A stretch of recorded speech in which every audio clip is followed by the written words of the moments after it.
होगा कि कोई पार्टी लगातार तीसरी बार सत्ता संभालने जा रही है, तो जनता ने बीजेपी को बड़ा आशीर्वाद दिया है। मोहनलाल बड़ोली ने इंडिया न्यूज हरियाणा के साथ खास बातचीत में इस बात को कहा और उन्होंने कहा कि ये किसान, नौजवान, पहलवान, महिला, इन सब की जीत है और ये जनादेश जो जनता ने दिया है उसके लिए वो जनता का धन्यवाद करते हैं। तो अभी इंडिया न्यूज हरियाणा के साथ बातचीत करते हुए उन्होंने ये बड़ा स्टेटमेंट दिया है।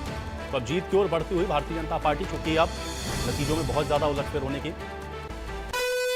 संभावना नहीं है। अब रानिया से बड़ी खबर का रुख कर लेते हैं, बड़ी जानकारी आप तक पहुंचा देते हैं। तो इस वक्त रानिया से बड़ी खबर मिल रही है। तो रानिया से इनेलो प्रत्याशी की जीत हो गई है, यह समय की सबसे अहम जानकारी और बड़ी खबर आप तक पहुंचा रहे हैं। अर्जुन चौटाला 4228 वोटों से जीत गए हैं, इस वक्त की बड़ी खबर है। तो इंडियन नेशनल लोकदल ने इस सीट को जीत लिया है, रानिया सीट उन्होंने जीत ली है। अर्जुन चौटाला ये सीट जीते हैं, 4228 वोटों से उनकी यहां से जो जीत है वो हो चुकी है।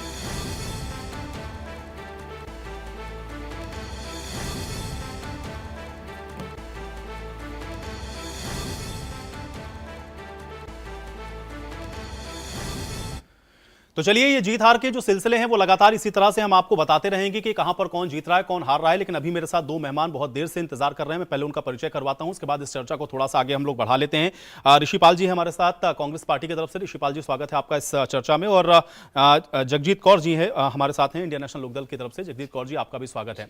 ऋषिपाल जी, आपसे शुरुआत करते हैं। ये टैली आप देख रहे हैं, सुबह से हम लोग देख रहे थे, लगभग 2-2.5 घंटे हम लोगों ने देखा। कांग्रेस ने एक बार 60 और 62 तक के आंकड़े को भी छुआ, लेकिन अब 50 और 35 पर अटक गए। कैसे देखते हैं इस जनादेश को आप? देखो आयुष भाई, बड़ी सच्ची बात मैं आपसे कहूँगा, और आप बेशक सर्वे करा लो, जनता से पूछ लो, और आपका दिल भी शायद मानता होगा, चलो आप तो पत्रकार हैं, जैसा ईवीएम का खेल मध्य प्रदेश में और राजस्थान में हुआ, ऐसा ही ईवीएम का खेल नहीं बल्कि एक खेला हरियाणा में हो गया।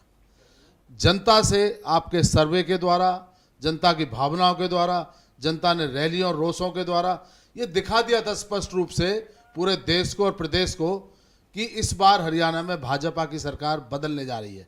भाजपा को बुरी तरह से जनता सत्ता से बाहर करने के मूड में थी, लेकिन अचानक से रातों रात ऐसा क्या हो गया कि भाजपा फिर सत्ता में आ गई। ये बात नहीं, किसी के भी गले नहीं उतर रही, और बेशक आम आदमी के गले नहीं उतर रही। ये जो कुछ भी हुआ है, नहीं, लेकिन ऋषिपाल जी, ऋषिपाल जी, ऐसे थोड़ी ना होगा। अभी आप देखिए कि 2024 का लोकसभा का चुनाव बीते कितना समय हुआ। ईवीएम का खेला अगर करना हो किसी आदमी को, तो ऐसा थोड़ी ना है कि वो लोकसभा चुनावों में कहेगा चलिए 5 आपको देते हैं, उसके बाद फिर हम विधानसभा चुनाव में कर लेंगे। आज ही जम्मू कश्मीर के रिजल्ट आ रहे हैं, वहां पर आप गठबंधन के साथ हैं, आपकी स्पष्ट बहुमत की वहां पर सरकार बन रही है।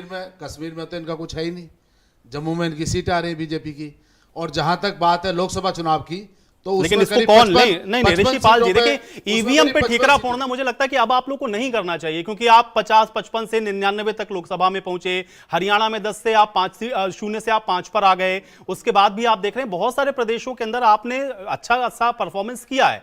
ईवीएम के ऊपर ठीकरा फोड़ना, मुझे नहीं लगता कि आपको इंट्रोस्पेक्शन कम से कम करना चाहिए। ये ईवीएम के ऊपर ठीकरा फोड़ देना, अभी आप जब सुबह जीत रहे थे तब तक तो ईवीएम आप कह रहे थे ठीक चल रही है।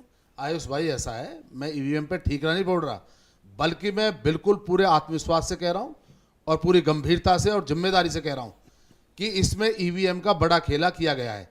अन्यथा भाजपा को कभी भी इतनी बड़ी जीत नहीं मिल सकती थी। भाजपा की जो सर्वे के हिसाब से और जनता के हिसाब से जो सीटें आ रही थी, ऋषिपाल जी, ये तो जनादेश का सीधा अपमान हो गया। जनादेश की आवाज उठा रहा हूं। नहीं, जनादेश का ये तो अपमान हो गया। ये तो जनादेश, या तो आप विद एविडेंस इसको साबित करिए, आप इसको कोर्ट में चैलेंज करिए, आप ये बताइए कि इस तरीके से इन्होंने गड़बड़ किया। नहीं, लेकिन अगर आप इस तरीके से कहेंगे कि नहीं ईवीएम की वजह से ये जीत गए, तो ये जनादेश का अपमान है। क्योंकि अगर ये परिणाम आपके पक्ष में होता तो ईवीएम पाक साफ, अगर ये परिणाम भारतीय जनता पार्टी के पक्ष में है तो ईवीएम दागदार। मुझे लगता है कि इस तरह के प्रश्न से आप लोगों को बचना चाहिए।